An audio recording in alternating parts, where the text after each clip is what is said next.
Jemi rikthyer në studio të dashur shikues dhe tani më jemi gati të realizojmë bisedën me mjekun në studio. Tashmë flasim në lidhje me frakturat e kockave, kur nevojitet operacioni dhe po ashtu për trajtimin kirurgjik dhe konservativ të frakturave të kockave. Të gjitha këto i flasim me ortopedin Dian Musliu, me të cilin do thotë gjatë bisedës me të ju po ashtu mund të dërgoni pyetje dhe mund të telefononi në lidhje me shqetësimet e juaja që i keni dhe po ashtu edhe në lidhje me gjërat që ju interesojnë. Bashkë me doktorin më pas do mundohemi që të ju japim përgjigje. Doktor, mirëmëngjesi, faleminderit shumë, është kënaqësi që të kemi. Mirëmëngjes, faleminderit për ftesën edhe mirë se ju gjeta. Faleminderit juve gjithmonë që në mesin e gjithë atyre angazhimeve gjeni kohë po ashtu dhe që përmes mediave të kontribuoni kështu dhe të flasim po ashtu dhe në lidhje me tema të ndryshme. Po e nisim bisedën fillimisht në lidhje me atë se mbasi më na tregu pak më shumë duke qenë se po flasim edhe për thyrjet e kockave, çka quajmë thyrjet e kockave dhe po ashtu nga çka shkaktojnë më shpesh. Marr parasysh tash edhe stinën e verës, po besoj që edhe aktivitetet në natyrë dhe po ashtu edhe aktivitetet e tjera janë më të shpeshta dhe të dalemi pak të flasim në lidhje me atë se çka quajmë thyrjet. Po, është gjithmonë kënaqësi me nda një pjesë të kohës për me mujtë me i njoftu, me informu, me eduku qytetarët në lidhje me problemet e shëndetit publik në përgjithësi në rastin tim, për problemet cilat vinë si pasojë frakturave ose thyrjeve të kockave, edhe çka qënë deri këto. Ashtu që është thatë edhe ju, është gjatë verës për shkak se kemi aktivitete shumë të mëdha. Fëmijë dalin me lujt më shumë, të rriturit punojnë ma tepër, dalin në oborë me punu, dalin në natyrë, bojnë sport ma tepër, do më thonë, kemi një rritje të aktiviteteve në përgjithësi, mandej kemi pa rrugëve për shembull, kemi aksidente që rritet numri aksidenteve krahasim me dimrit, sidomos atyre me energji më të lartë, për shkak se edhe shoferët janë më pak të kujdesshëm, se llogaritën që rruga është e mirë, pamja është e mirë, moti është i mirë edhe në munde me kontrollu makinën, edhe do më thotë krejt këta janë faktorë të cilët çojnë të rritja e numrit të aksidenteve. Do të thotë aksident jo vetëm në trafik, por edhe aksidente lëndimeve të vogla që mundën me ndodhë qoftë në shpejt, qoftë në natyrë, qoftë në oborë. Pra, në përgjithësi e kemi vërehet që numri i pacientëve me traumë, përkatësisht me fraktura gjatë verës është më i madh pikërisht pra për shkak të ndryshimit të aktiviteteve. Gjithmonë pra dimrit tentojnë me qenë pak më të kujdesshëm për shkak se ose është moti i keq, ose dukshmëria është e ulët, ose nuk munden me dalë me punu në oborë, ose me bo punë të tjera, dhe krejt këto probojnë një farë ndryshimi stinor. Më pas flasim sa i përket frakturave, a ka do thotë nëse ndalemi dhe analizojmë, a ka mbasi ndonjë frakturë që është më e lehtë, por po ashtu ndonjë që është më e rëndë. Më tregu pak edhe dallimet se kur mbasi edhe fraktura duhet të operohen. Po, do të thotë fillimisht me frakture kuptojna kur kena një ndërprerje, një humbje të kontinuitetit të kockës. Pra kockat janë stabile, janë rigjide, edhe ato në rast sidomos të personat e moshave më të reja dhe të fëmijët, ndodh lëndimi domethënë për shkak të energjisë të nalçeve pranë në kockë. Jo gjitha frakturat, pra frakturat ne i klasifikojmë varësisht se çysh ka ndodhur, cilën kockë e prek edhe cilin skaj të kockës e prek. Mirë, po çka është më rëndësishme sidomos për qytetarët me ditë është kjo që të gjitha frakturat meritojnë edhe duhet me pas kujdes të veçantë.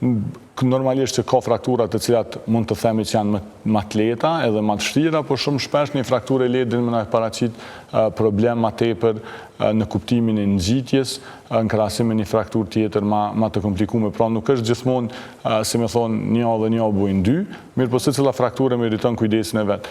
Për shembull, të fëmijët kemi një grup të frakturave të cilat janë fraktura të lehta, sikur ajo degët e njoma kur i thejmë, pra që dega brenda thyet, mirë po pjesa e lëvozhgës nuk lëviz, për shkak se mbështjellësi i kockës është i fortë dhe e mban pra kockën e afruar, nëse më me quajt ashtu, në mënyrë që pra nuk është frakturë plot, pra është një lloj frakturës së pjesshme. Normalisht, për shembull, tek ky grup i frakturave nuk kemi nevojë për me operu.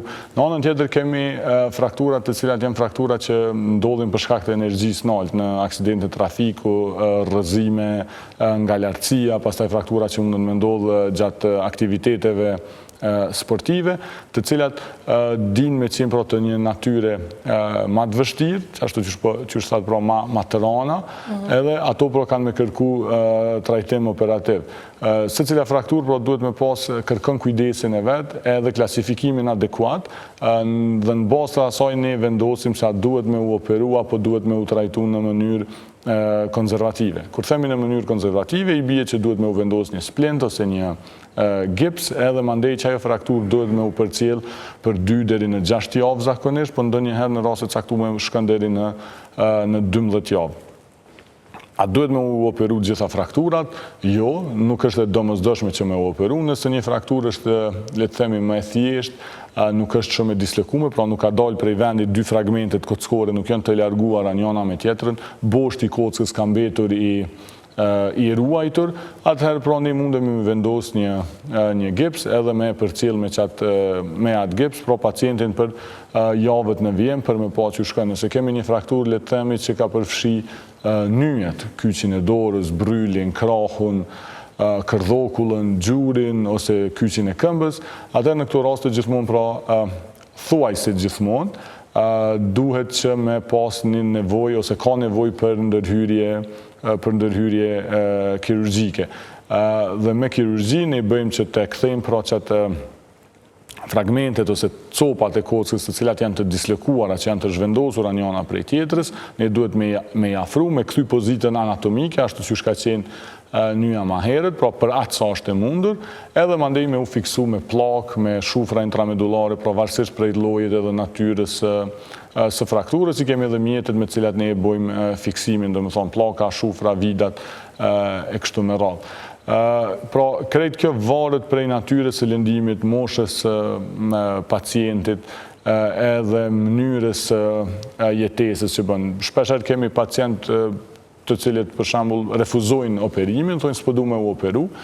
Ne i tregojmë që, le të themi, ka një fraktur, i themi që okej, ndoshta ka me ushëru, ndoshta ka me ushëru mirë, mundesh me pas të lashën në të ardhmen, edhe pacienti thotë, okej, për çka që nuk po m'pengon, për shkak se, le të themi, s'po du me bo mo futboll, s'po du me u kthy në sport, edhe kthen. Normalisht që ne gjithmonë e vendosim indikacionin ashtu siç është pra në bazë të publikimeve dhe hulumtimeve të cilat i kemi, dhe pastaj vendosim për trajtimin definitiv bashkë me pacientin. Normalisht që ka raste kur ne i themi pacientit që për kundër pra që a i refuzon, ne i themi që duhesh me mendu 2-3 herë, sepse që kjo fraktur është fraktur e keqe, edhe nuk bën pa u operu, sepse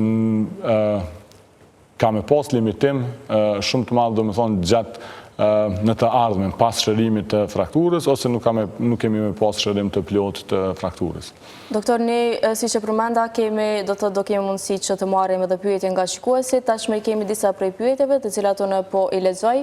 Pyetja e parë thotë: mirëmëngjesi për juve dhe doktorin, e kam pas një rrëzim nga shkallët dhe kam rënë me pjesën e pasme dhe me kokë. Fatmirësisht nuk kam probleme me pjesën e kokës, por në fillim më kanë thënë që nuk ke thyerje, e pas 2 javësh dhimbjen pa ndërprej ka dalë që kam pas thyerje të 2 unazave. Do thotë pas 2 javë dhimbje pa ndërprer. Her pas here po bëj terapi fizikale, po e los doktorin për një rekomandim, a duhet të vazhdoj me fizioterapi vazhdimisht apo si të veproj? Është interesant për shkak se një prej miteve të cilat i kemi dëgjuar shpesh është që krejt frakturat dhamin njëjtë.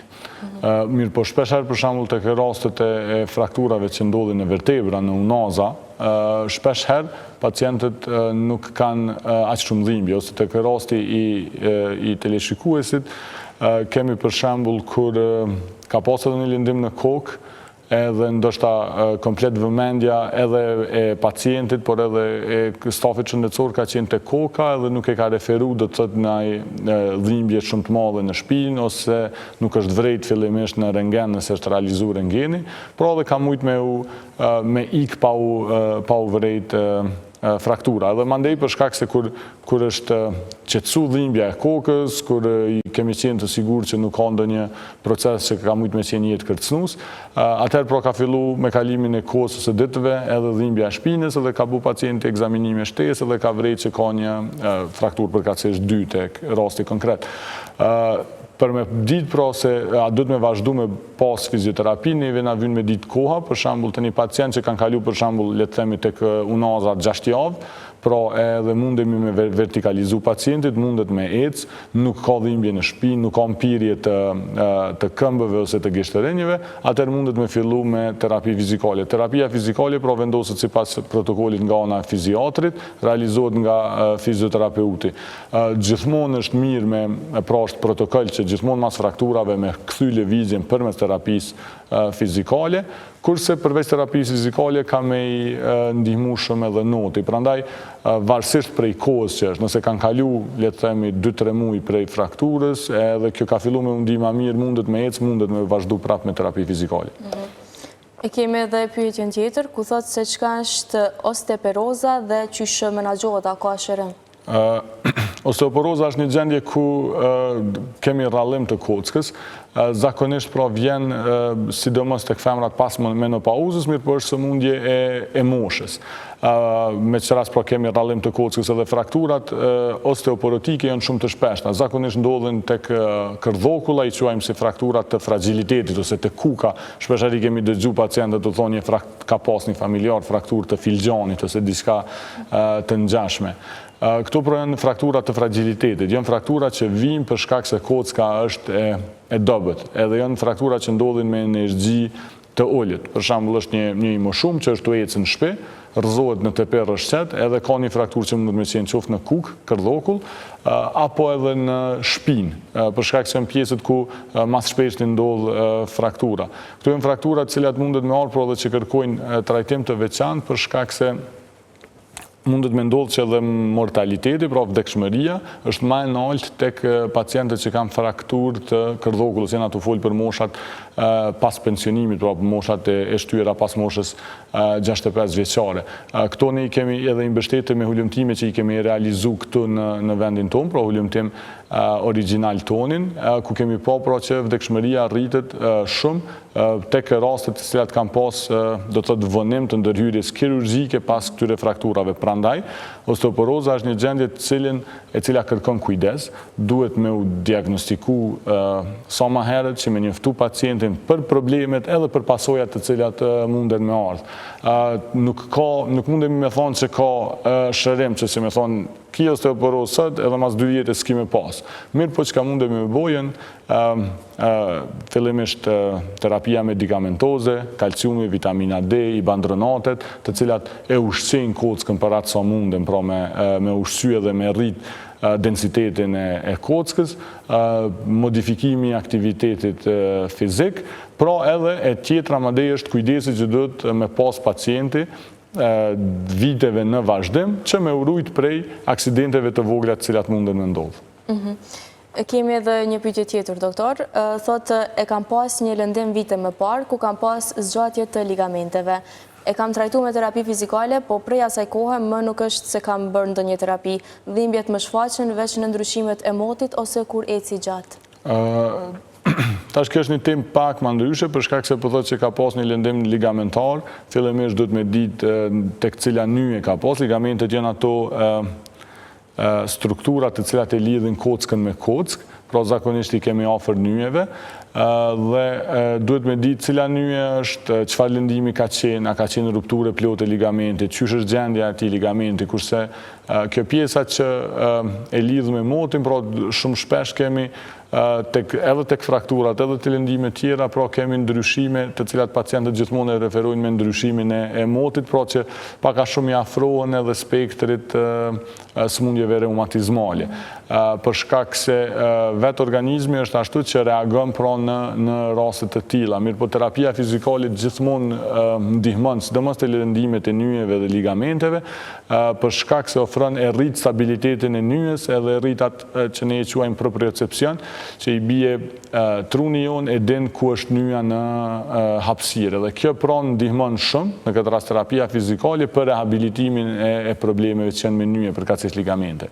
Doktor, ne faktikisht kur flasim sa i përket thyrjeve dhe po ashtu dhe sa i përket shenjave të mënjhershme që shfaqen, ne vazhdimisht kemi dëgjuar mbase edhe në rrethin familjar ose shoqëror që mbase është edhe miti që ta trajtojmë me akull apo në momentin që mundesh me lëviz mbase nuk ke ndonjë thyrje. Qysh e komentoni këto, domethënë është në rregull që në momentin që mundemi me lëviz nuk ka ndonjë thyrje apo qysh? Po, pikërisht pra një prej miteve më të mëdha dhe që bën që pacientat me ardhur te na me u paraqit më vonë, është kjo që nëse jetu e livrit nuk është e thyme. Mirë po nuk është ashtu, për shkak se ne kemi pa dhe pacienta që kanë një fraktur në kërdhokull, në kuk, edhe vinë në emergjencë të ecë, vinë në spital të ecë. Pra, ose kemi pacientat që kanë një fraktur shumë të vogël, po e referojnë dhimbjen 10 prej 10-ve, kurse dikush tjetër me një fraktur shumë atë madhe që ka nevojë për ndërhyrje kirurgjike, pra e bën atë e referon si me qenë një dhimbje e vogël.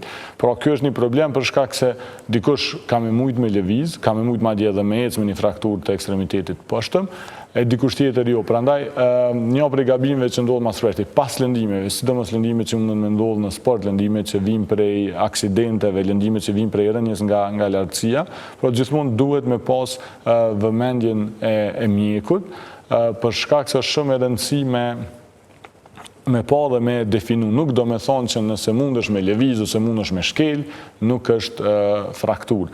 Pra, nuk është rregulla e përgjithshme kjo. Ka raste kur ne vetë për shembull e vlerësojmë, i thojmë pacientit kur është në dhomën tonë të egzaminimit, eci disa hapa, nëse është mirë, atër ne e vlerësojmë mirë, po gjithmonë e kombinojna me egzaminimin klinik edhe me egzaminimin imazherik. Pra, kjo është një prej miteve më të shpeshta, mandej çka ndodh është hajtë se po mundesh me lëviz, nuk i kurgjove që ke ndrydh, shkën gjeshur dikon edhe qojnë të një kojshit, qka po diun të dikosh që e njofin, se në gjesh mirë. Edhe qka ndodh aty, pra kemi pas një fraktur, ose një lëndim ligamentar, edhe pra që ajo në gjeshja e ka bo ma keq, për shkak se e ka rrit inflamacionin, e bën edemën ose ajtjen ma të madhe, pra dhe kur vjen pacientit e na, ka me ardhur me një gjendje edhe ma të keqe që ka pas me qenë në fillim. Normalisht që ne si profesionist shëndetësor duhet me marrë dhe me adresu këtë problem, mirë po e bën më të vështirë periudhën pasuese edhe për neve edhe për pacientin.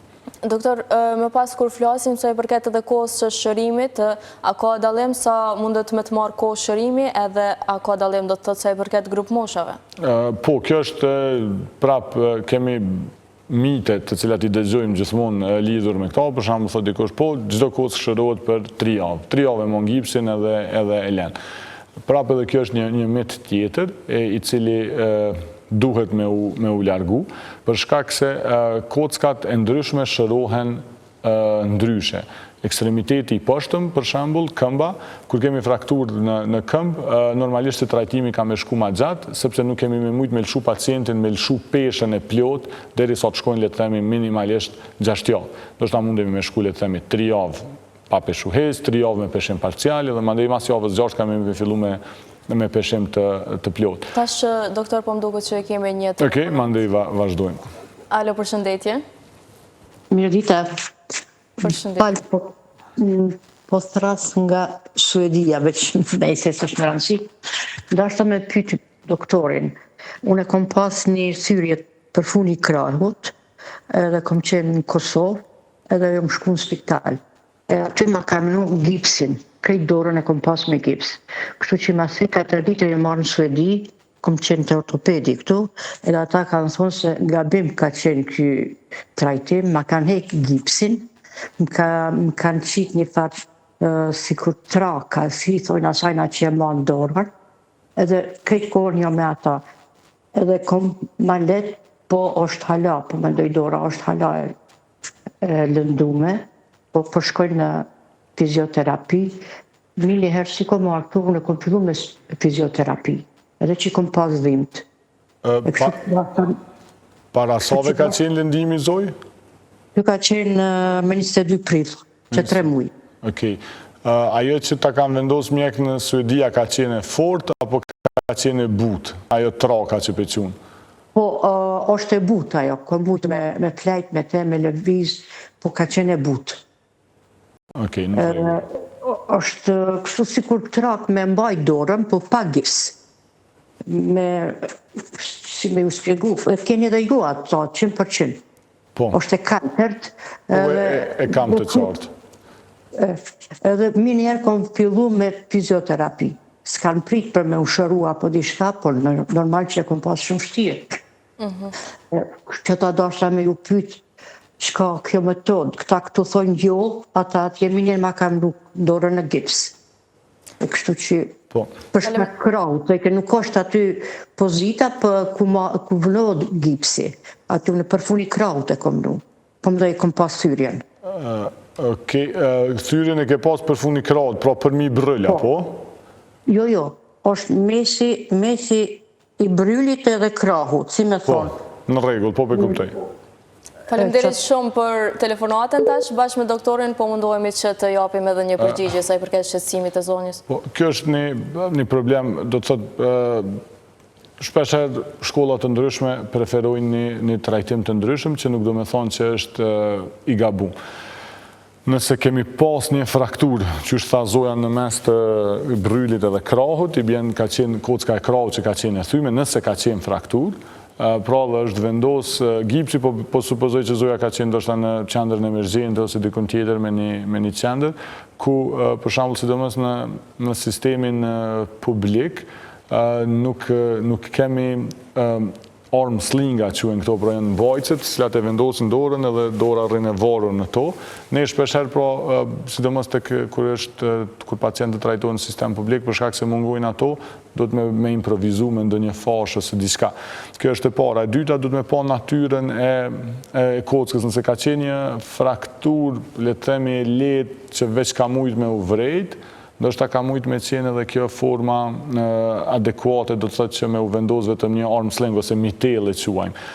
Mirë po nëse ka qenë frakture plot edhe kena pas diskontinuitet kockor, atëherë imobilizimi me gips ose splintat adekuat që janë, prandaj e pyeta është i fortë ai but, pra splintat adekuat që munden me lënë bryllin me qenë i lirë për me lëviz, mirë po e sigurojnë frakturën janë adekuat. Shumë shpesh edhe ne pra i vendosëm vetëm në mitell, në arm sling, në këtë varsën e dorës, ashtu që pacienti pra me pas malet edhe shërimi shkon mirë. Humerusi, kocka e krahut, është një prej kockave që punon mas mirë, të ndërlidhet me ata që e patën pyetjen pak më herët, pra disa kocka punojnë shumë mirë, disa kocka punojnë më ngadalë. Humerusi është një prej atyre që e ka biologjinë më të mirë dhe shpesh pra ka nevojë vetëm për një arm sling, për një mitell që me shku të shërimi.